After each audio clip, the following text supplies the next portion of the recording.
The Legend of the Poinsettia, retold and illustrated by Tommy de Paola. Lucida lived in a small village high up in the mountains of Mexico with her mama, her papa, and her younger brother and sister, Paco and Lupe. Papa worked in the fields with their burro, Pepito.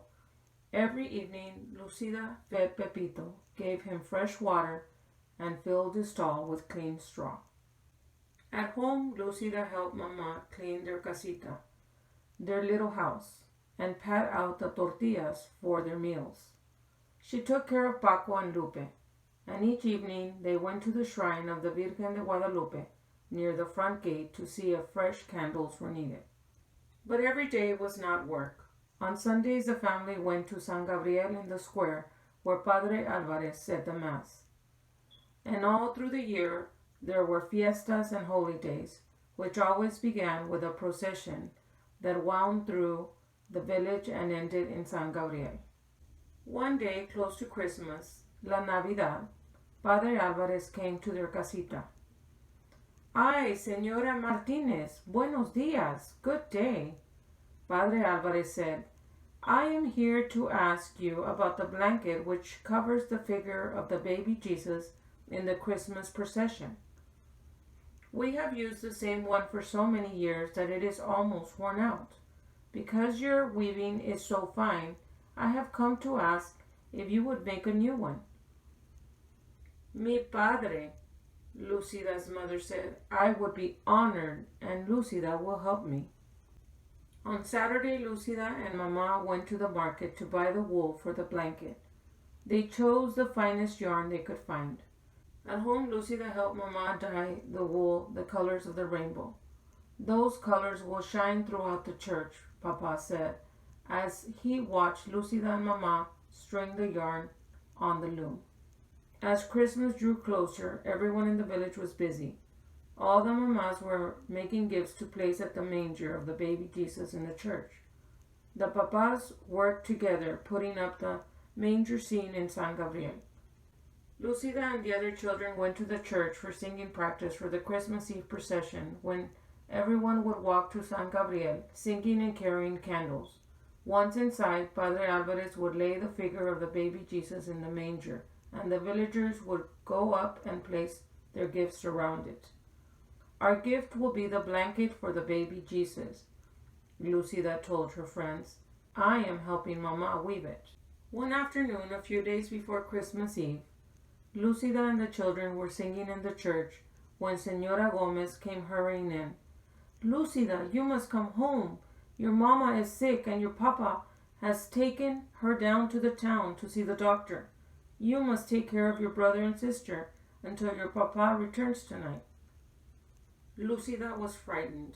Mama had never been sick before. When she got home, Paco and Lupe were crying. They were frightened too. Lucida tried to comfort them. She made some food and sat down to wait for Papa. That evening, Papa came in looking tired and worried. He drew Lucida close and said, Lucida, mi niña, your mama is ill. Your aunt, Tia Carmen, will take care of Mama until she is well. But I must go back and stay with Mama until I can bring her home. But it won't be until after Christmas. Señora Gomez will take care of you and Paco and Lupe while I am gone. She will come for you tomorrow. The next afternoon, Lucida overheard two women talking. Lucida's mama is ill. She won't be able to finish the blanket for the procession. Isn't it a shame? See, the other woman said. We are all so disappointed. Padre Alvarez will have to use the old worn-out one. When Lucida went home to feed Pepito and get clothes for Paco, Lupe, and herself, she looked at the unfinished blanket on the loom. Perhaps I can finish it, she thought. But when she sat down and tried to weave, the yarn got tangled. The more she tried to untangle it, the worse it got. It was no use. She could never finish it by herself. She took the unfinished blanket to Señora Gomez. Oh, Lucida, it is so tangled. There isn't time for me to fix it, Senora Gomez told her. Tomorrow is Christmas Eve. Lucida started to cry. It was her fault the blanket was ruined. Her family wouldn't have a gift to place at the manger of the baby Jesus. Don't worry, Lucida. We will go to the procession together. Lucida didn't say anything, but in her heart she felt that she had ruined Christmas. Come, Paco. Come, Lupe. It is time to go to the procession, Senora Gomez called on Christmas Eve. Where is Lucida? She was nowhere to be found. Lucida was hiding. From the shadows, Lucida watched everyone gather for the procession.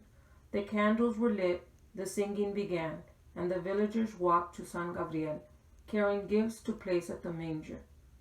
Lucida walked along in the darkness and watched the procession go into the church, followed by Padre Alvarez carrying the baby Jesus.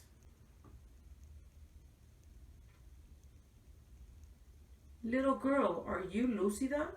An old woman stood in the shadows nearby. Si, Lucida answered, wondering who she was. I have a message for you. Your mama is going to be fine, and your papa will bring her home soon, so you don't have to worry. Go now into the church and celebrate Christmas with the others. Paco and Lupe are waiting for you. I can't, Lucida told her. I don't have a gift for the baby Jesus. Mama and I were weaving a beautiful blanket, but I couldn't finish it. I tried, but I only tangled it all up. Ah, Lucida, any gift is beautiful because it is given, the old woman told her. Whatever you give, the baby Jesus will love because it comes from you. But what can I give now? Lucida said, looking around. A patch of tall green weeds grew in a tangle nearby. Lucida rushed over and picked an armful. Do you think these will be all right? Lucida turned to ask the old woman, but she was gone. Lucida walked into the church. It was blazing with candlelight, and the children were singing as she walked quietly down the aisle with a bundle of green weeds in her arms. What is Lucida carrying? A woman whispered. Why is she bringing weeds into the church? Another one murmured. Lucida reached the manger scene. She placed the green weeds around the stable. Then she lowered her head and prayed. A hush fell over the church. Voices began to whisper. Look at the weeds. Lucida opened her eyes and looked up. Each weed was tipped with a flaming red star. The manger glowed and shimmered as if lit by 100 candles. When everyone went outside after the Mass, all the clumps of tall green weeds throughout the town were shining with red stars. Lucida's simple gift had indeed become beautiful. And every Christmas to this day, the red stars shine on top of green branches in Mexico. The people call the plants La Flor de Nochebuena, the flower of the Holy Night, the Poinsettia.